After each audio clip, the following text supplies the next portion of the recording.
দেশের অর্থনৈতিক অগ্রযাত্রায় বেসরকারি খাতকে আরও শক্তিশালী করতে বড় পদক্ষেপ নিলেন প্রধানমন্ত্রী তারেক রহমান।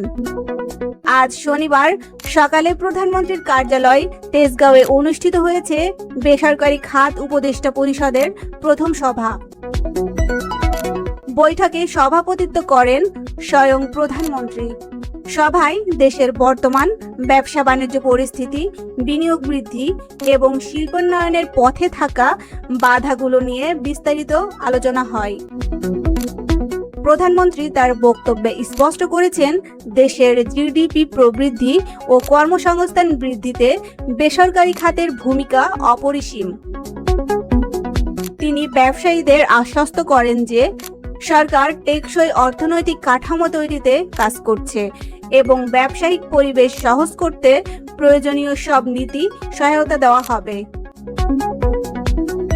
বৈঠকে উপস্থিত উপদেষ্টারাও তাদের নিজ নিজ খাতের সমস্যা এবং সমাধানের প্রস্তাব তুলে ধরেন। সভায় জানানো হয়, সরকারি ও বেসরকারি খাতের সমন্বয়ে দেশের অর্থনীতিকে বিশ্বমানের প্রতিযোগিতামূলক করে গড়ে তোলা হবে।